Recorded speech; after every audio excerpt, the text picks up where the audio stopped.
दोस्तों नमस्कार, ये है मार्गदर्शन फॉर सिविल सर्विसेज। मैं अनुराग चौधरी। दोस्तों, नागरिक शास्त्र अथवा राजनीति विज्ञान से आयोजित की जाने वाली विभिन्न परीक्षाओं के लिए महत्वपूर्ण प्रश्नों के अध्ययन के क्रम में इस वीडियो में प्रस्तुत है राजनीतिक दर्शन के अंतर्गत भारतीय एवं पाश्चात्य राजनीतिक सिद्धांत एवं विचारों से संबंधित महत्वपूर्ण प्रश्नों का रिवीजन, जो आपके आगामी परीक्षाओं के लिए बहुत ही उपयोगी है। तो आइए शुरू करते हैं आज का वीडियो। पहला प्रश्न है दोस्तों, हाब्स के अनुसार प्राकृतिक अवस्था किस प्रकार की अवस्था है?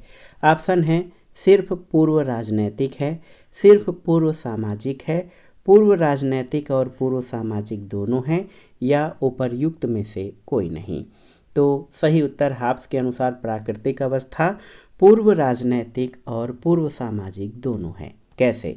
तो आप जान लीजिए, हाब्स के अनुसार प्राकृतिक अवस्था पूर्व राजनैतिक और पूर्व सामाजिक दोनों है। सामाजिक समझौते के पूर्व की अवस्था को प्राकृतिक अवस्था कहा जाता है, और हाब्स के अनुसार प्राकृतिक अवस्था में समाज, राज्य, संपत्ति और सभ्यता का अभाव था। प्राकृतिक अवस्था सभी के विरुद्ध सभी के संघर्ष की अवस्था थी। अगला प्रश्न है, आनुपातिक समानता का सिद्धांत सबसे पहले किसने प्रतिपादित किया था? तो याद रखिएगा, अरस्तू ने। दोस्तों, सबसे पहले अरस्तू ने आनुपातिक समानता या वितरण न्याय का सिद्धांत प्रतिपादित किया। वितरण न्याय का सरोकार सम्मान या धन संपदा के वितरण से है, और अरस्तू के अनुसार पद, प्रतिष्ठा और धन संपदा का वितरण योग्यता के आधार पर, न कि सभी को बराबर होना चाहिए, और सद्गुण को योग्यता का मापदंड माना जाना चाहिए, क्योंकि सद्गुणवान मनुष्य ही सांसारिक पद, प्रतिष्ठा और धन संपदा को गौण मानते हुए मानव जीवन के ध्येय को सबसे ऊंचा स्थान देता है। अगला प्रश्न है, ये अभिमत की प्रतिस्पर्धा, संघर्ष और शोषण पर आधारित भौतिक प्रगति समाज को अमानवीयकरण की ओर ले जाती है, किस विचारक से संबंधित है? ऑप्शन है, आप देख सकते हैं, आपके सामने है कांट, रूसो, मार्क्स या एरिक फ्राम।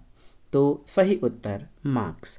आप देख लीजिए, कार्ल मार्क्स ने पूंजीवाद की आलोचना सिर्फ आर्थिक आधार पर ही नहीं की है।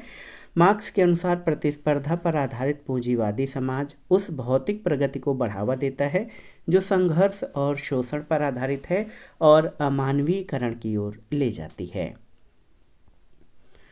अगला प्रश्न बहुत ही महत्वपूर्ण है, इतिहास कुलीन वर्गों का शमशान है, ये कथन किस विचारक का है? ऑप्शन है प्लेटो, पैरेटो, मोस्का या बर्नहम। तो सही उत्तर मिशेल पैरेटो।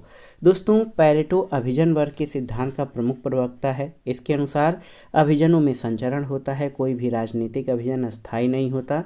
प्रत्येक समाज में व्यक्ति और अभिजन वर्ग अनवरत रूप से ऊंचे स्तर से नीचे स्तर की ओर और नीचे स्तर से ऊंचे स्तर की ओर आते जाते रहते हैं।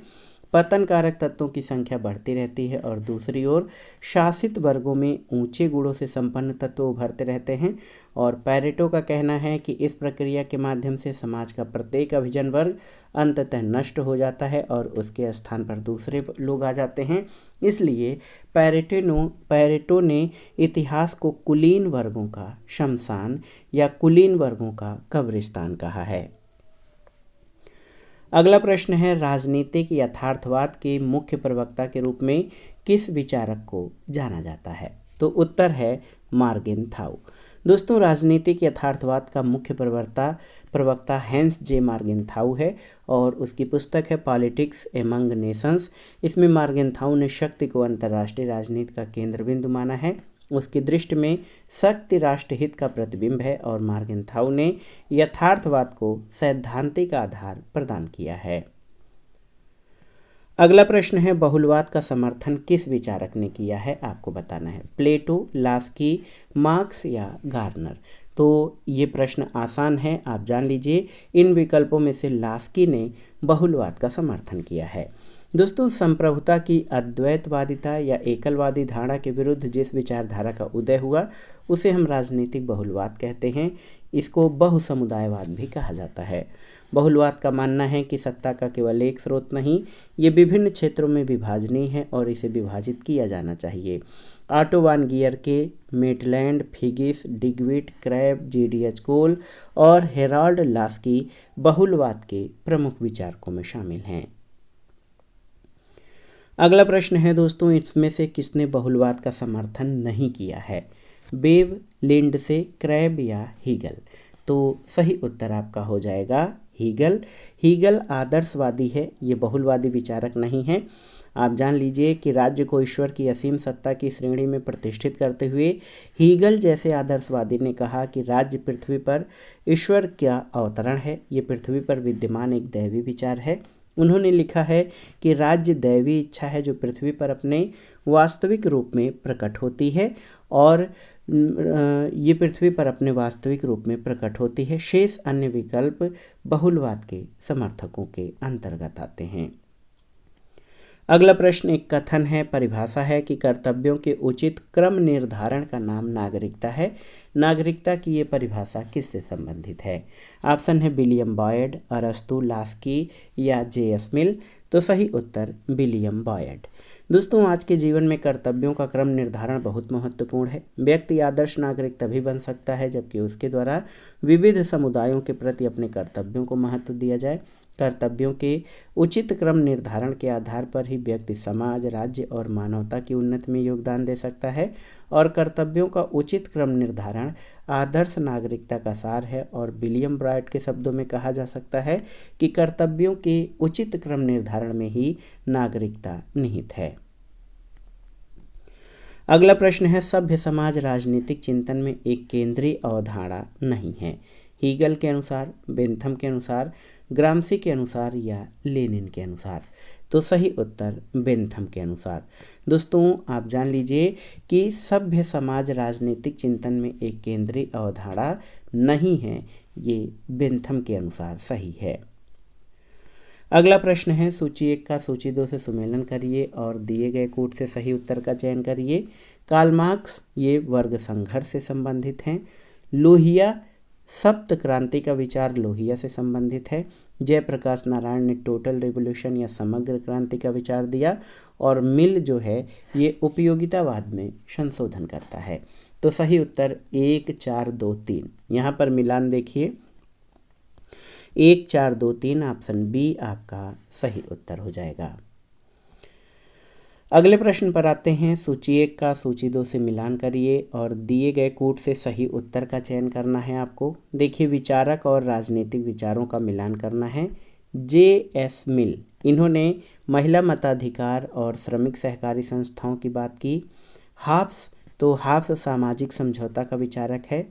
मैकियावेली सीजेर बोर्गिया का राज्य शिल्प और मार्क्स जो है ये वर्ग संघर्ष का विचार मार्क्स से संबंधित है। 4, 1, 2, 3। तो यहाँ पर देखिए 4, 1, 2, 3 ऑप्शन सी इस प्रश्न का सही उत्तर हो जाएगा। अगला प्रश्न है दोस्तों, शक्ति भ्रष्ट करती है और असीमित शक्ति असीमित रूप से भ्रष्ट करती है, ये कथन किसका है? तो आप सभी साथी जानते हैं ये कथन लॉर्ड एक्टन का है।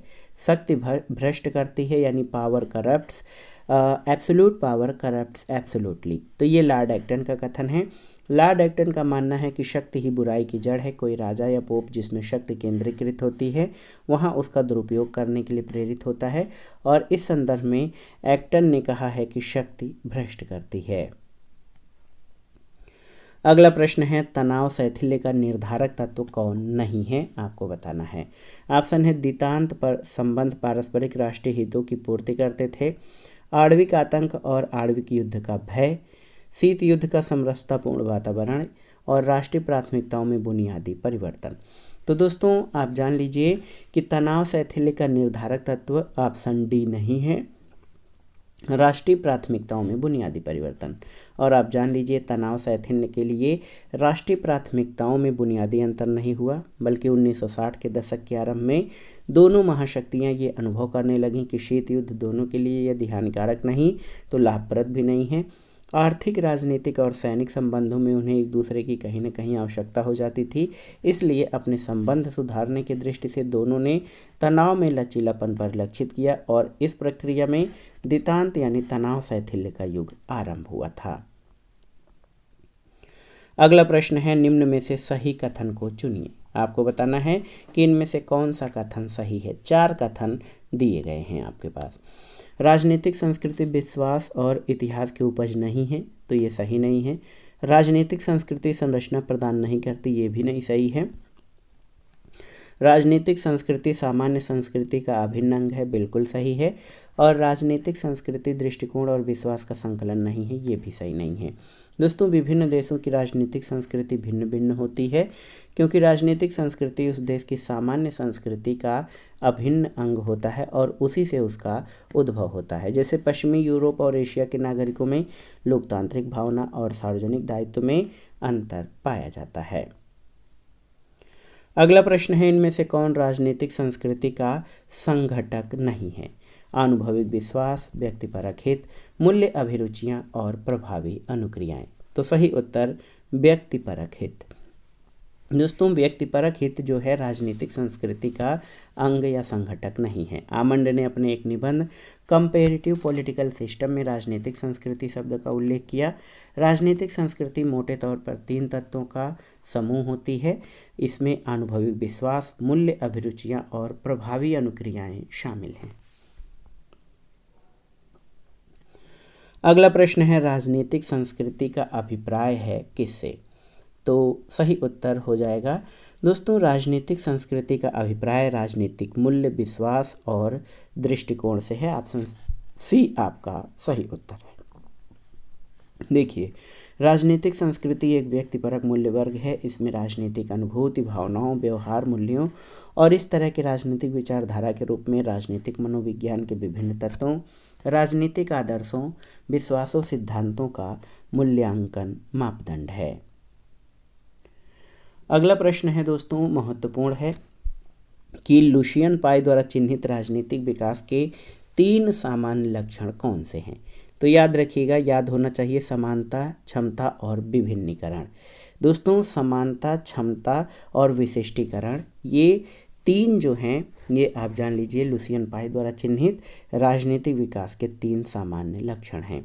लुशियन पाई ने political culture and political development के अंतर्गत राजनीतिक विकल्प के 3 लक्षण स्वीकार किए हैं, समानता, क्षमता और विशिष्टीकरण। अगला प्रश्न है, राजनीतिक समाजीकरण के संबंध में कौन सा एक सही है। यहाँ पर आप देखिए, महत्वपूर्ण प्रश्न है, कौन सा एक सही है। 4 कथन आपके दिए गए हैं।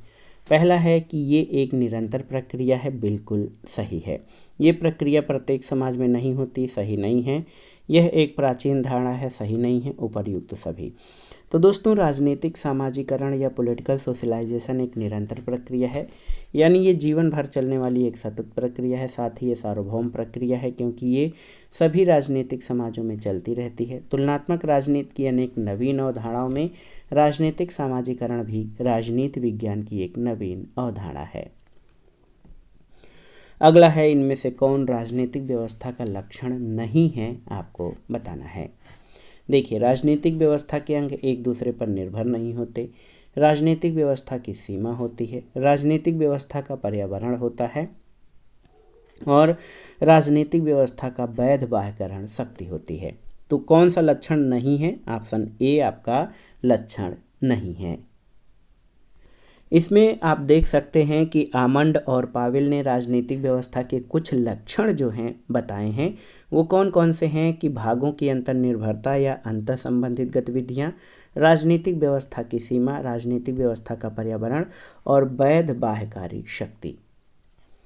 अगला प्रश्न है, डेविड स्टन के आगत निर्गत विश्लेषण के मुख्य चर क्या हैं। मांग, समर्थन, पुनः निवेश और उपर्युक्त सभी। तो सही उत्तर उपर्युक्त सभी। दोस्तों, डेविड स्टन के आगत निर्गत विश्लेषण के मुख्य चर मांग, समर्थन और पुनः निवेश तीनों हैं। डेविड स्टन ने राजनीतिक व्यवस्था शब्द का व्यापक अर्थों में प्रयोग करते हुए 1935 में प्रकाशित अपनी पुस्तक पॉलिटिकल सिस्टम में आगत निर्गत विश्लेषण प्रस्तुत किया। ये राजनीति शास्त्र में व्यवस्था उपागम का प्रथम महत्वपूर्ण प्रस्तुतिकरण था। अगला प्रश्न है, किसने परिभाषित किया कि राजनीतिक संस्कृति किसी राज्य व्यवस्था के सदस्यों में राजनीति के प्रति व्यक्तिगत अभिवृत्तियों और दिग्विन्यासों का प्रतिदर्श है। तो सही उत्तर आमंड और पावेल ने।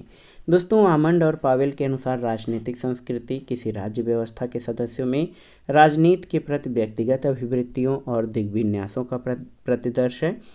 राजनीतिक संस्कृति को आमंड ने दो प्रकार में बांटा है, शुद्ध राजनीतिक संस्कृति और विशुद्ध राजनीतिक संस्कृति। शुद्ध राजनीतिक संस्कृति के तीन प्रकार हैं, संकीर्ण, अधीनस्थ और सहभागी। और विशुद्ध राजनीतिक संस्कृति के प्रकारों में संकीर्ण, अधीनस्थ, सहभागी, संकीर्ण, सहभागी और नागरिक संस्कृति शामिल हैं। अगला प्रश्न है, कौन राजनीति विज्ञान में दार्शनिक सिद्धांत का प्रमुख उन्नायक है? जॉर्ज कैटलिन, लियो स्ट्रास, जॉर्ज सेबाइन या नॉर्मन जैकबसन। तो सही उत्तर लियो स्ट्रास। देख सकते हैं कि लियो स्ट्रास राजनीति विज्ञान में दार्शनिक सिद्धांत के प्रमुख उन्नायक हैं। लियो स्ट्रास ने राजनीतिक सिद्धांत और राजनीति दर्शन में भेद बताया है। उनकी मान्यता है कि दोनों ही राजनीतिक चिंतन के अंग हैं। इनके अनुसार राजनीतिक सिद्धांत राजनीतिक घटनाओं की प्रकृति को उनके सही रूप में जानने का प्रयत्न है और राजनीतिक दर्शन से तात्पर्य राजनीतिक गतिविधियों के संबंध में अभिमत के स्थान पर उनकी प्रकृति के संबंध में ज्ञान की स्थापना करने का प्रयत्न है।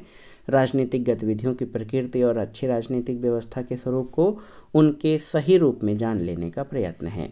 राजनीति विज्ञान के ऐतिहासिक दृष्टिकोण के प्रतिपादक जॉर्ज एच सेबाइन हैं और इनके समाजशास्त्रीय दृष्टिकोण का प्रतिपादन जॉर्ज ई कैटलिन के द्वारा किया गया है।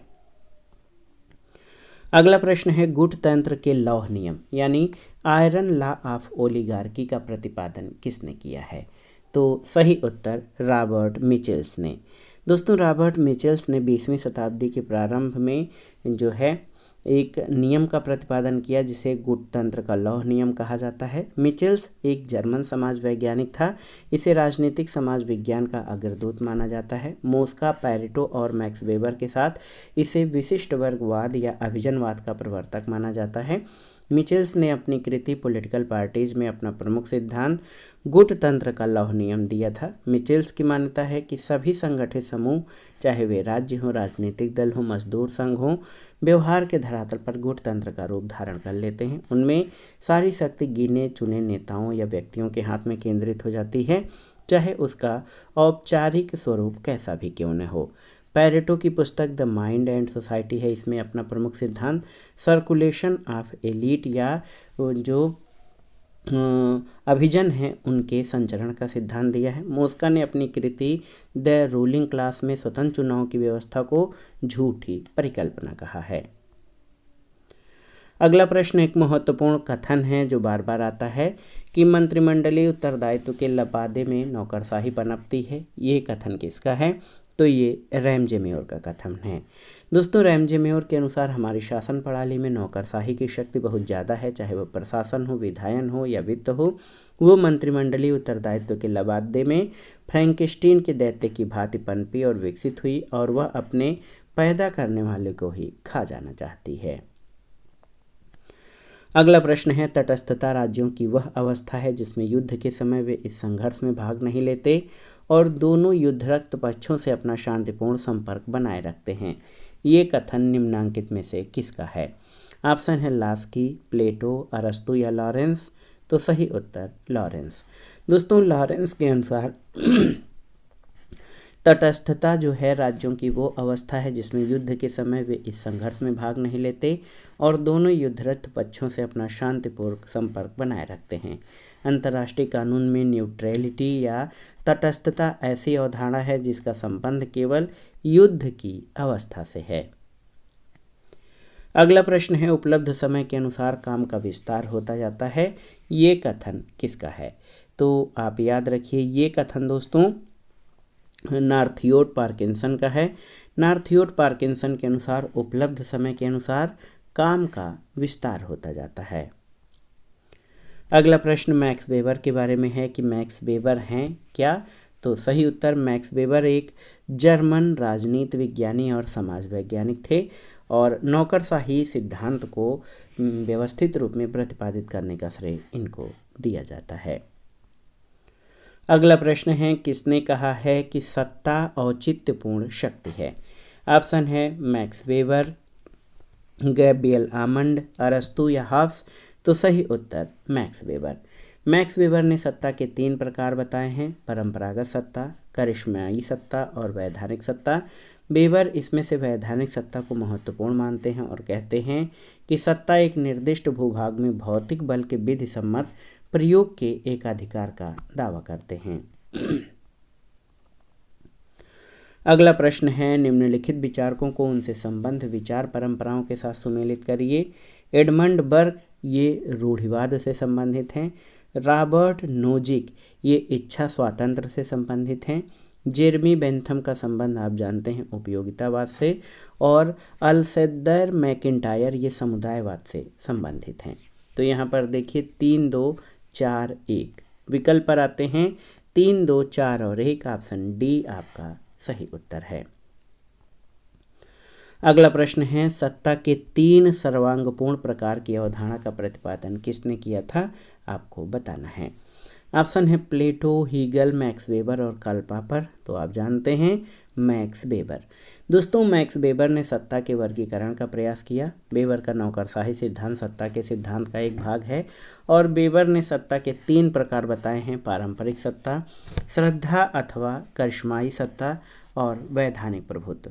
नौकरशाही इनमें से अंतिम श्रेणी में आती है और विधिक स्तर से पोषित और समर्थित नौकरशाही को उन्होंने संगठन का सबसे प्रभावशाली स्वरूप माना है। अगला प्रश्न है, मैक्स वेबर, दुर्खीम और पैरेटे को राजनीति शास्त्र के किस उपागम से जोड़ा जाता है। तो सही उत्तर है मैक्स वेबर, दुर्खीम और पैरेटे को दोस्तों राजनीति विज्ञान के समाजशास्त्रीय उपागम से जोड़ा जाता है। समाजशास्त्र समाज के उद्भव, विकास, संगठन तंत्र और संस्थाओं के साथ साथ समाज के सामाजिक व्यवहार को वैज्ञानिक रीति से समझने का विज्ञान है। मैक्स वेबर, दुर्खीम और पैरेटो तीनों ही समकालीन यूरोपीय समाजशास्त्री थे जो तत्कालीन यूरोपीय समाज की समस्याओं को अपने दृष्टिकोणों के आधार पर समझते थे। अगला प्रश्न है, इनमें से कौन सी अवधारणा मैक्स वेबर ने दिया है, आपको बताना है। बहुत ही महत्वपूर्ण है। संसदीय वर्चस्ववाद, लोकतांत्रिक अभिजनवाद, नैतिक संप्रभुता या फिर चमत्कारी नेतृत्व। तो सही उत्तर चमत्कारी नेतृत्व। दोस्तों प्रशासन पर वेबर के कार्यों में उनके प्रभुत्व, नेतृत्व और वैधता के सिद्धांत विशेष जिक्र के योग्य हैं। उन्होंने इन सिद्धांतों को एक बृहद रूप में प्रस्तुत किया जिसमें धर्म और समाज जिस तरह से ये नेतृत्व को रचनाक्रम में ढालते हैं उसका ध्यान रखे हैं। वेबर 3 तरह के अधिकार और नेतृत्व के बातों के विस्तार से चर्चा करते हैं। इसमें उनका चमत्कारिक नेतृत्व प्रमुख है। मैक्स वेबर का जन्म 1864 में पश्चिमी जर्मनी के वस्त्र निर्माता परिवार में हुआ था। वेबर हमेशा वास्तविक अनुभवों के द्वारा प्राप्त ज्ञान को पुस्तकीय ज्ञान से अधिक महत्व देते थे। अगला प्रश्न है, आमतौर पर परिधीय देश केंद्र पर निर्भर होते हैं किसके लिए? खनिज पदार्थों के लिए, कच्चे माल के लिए, निर्मित सामान के लिए या उपर्युक्त सभी के लिए? तो सही उत्तर निर्मित सामान के लिए। अंतर्राष्ट्रीय राजनीति के निर्भरता सिद्धांत के अनुसार संसाधन परिधि के देशों यानी गरीब और अल्प विकसित देशों से केंद्र के देशों यानी धनी या विकसित देशों की ओर प्रवाहित होते हैं, जिससे परिधि के देशों पर केंद्रीय देशों का वर्चस्व स्थापित हो जाता है। परिणाम स्वरूप परिधि के देश पूंजी निवेश, ऋण बाजार, प्रौद्योगिकी और उत्पादित वस्तुओं के लिए केंद्र पर निर्भर होते हैं। अगला प्रश्न है, मंत्रिपरिषद जहाज रूपी शासन को चलाने वाला पहिया है, ये कथन किसका है? तो सही उत्तर रैमजे मेयर। दोस्तों संसदीय व्यवस्था में मंत्रिमंडल या प्रधानमंत्री के नेतृत्व में कार्यपालिका की शक्तियों का प्रयोग करती है। शासन संचालन का पूरा दायित्व इसी पर होता है। इस संदर्भ में रैमजे मेयर ने कहा है कि ये जहाज रूपी राज्य को घुमाने वाला चक्र है। और मंत्रिमंडल के उत्तरदायित्व के बारे में मार्ले ने लिखा है कि मंत्रिमंडल के सब मंत्री साथ साथ डूबते और साथ साथ तैरते हैं। मंत्रिमंडल के बारे में कुछ अन्य महत्वपूर्ण कथनों को देख लीजिए। ग्लैडस्टन ने कहा है कि यह एक सूर्य पिंड है जिसके चारों ओर अन्य पिंड घूमते हैं। बेजहार्ट का कहना है कि यह संयोजक समिति है, एक हाइफन है जो जोड़ता है, एक बक्सुआ है जो कार्यपालिका और व्यवस्थापिका को एक साथ बांध देता है। प्रधानमंत्री के बारे में कि ये संपूर्ण शासन व्यवस्था की चूल है, लास्की का कथन है। और छोटे छोटे नक्षत्रों के बीच चंद्रमा, वर्मन का कथन है प्रधानमंत्री के बारे में।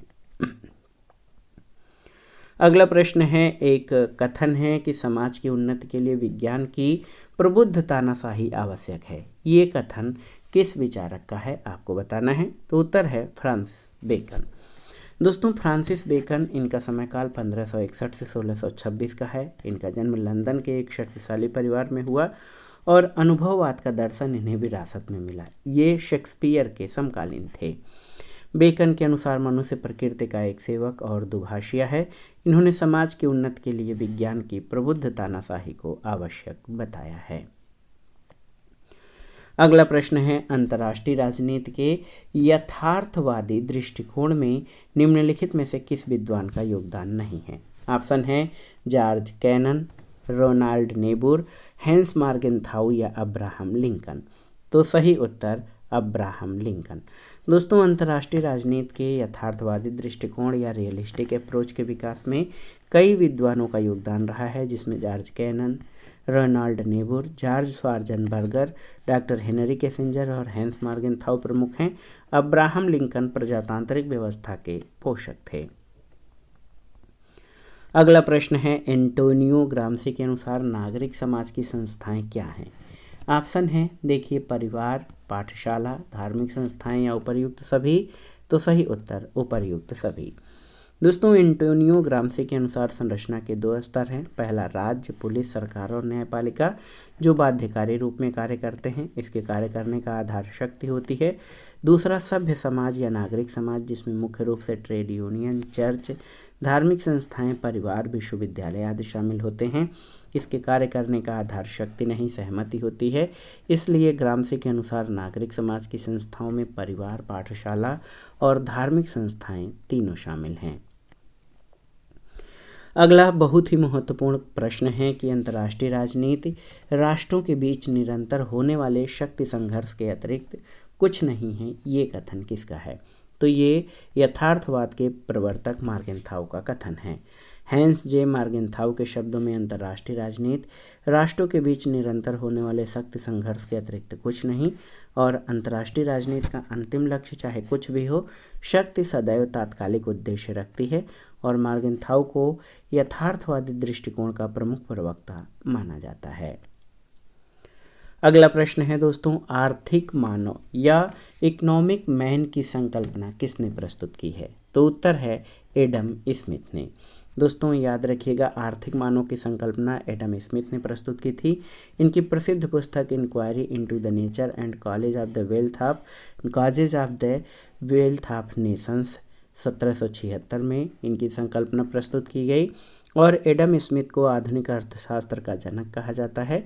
आधुनिक बाजारवाद को भी एडम स्मिथ के विचारों को मिली मान्यता के रूप में देखा जाता है।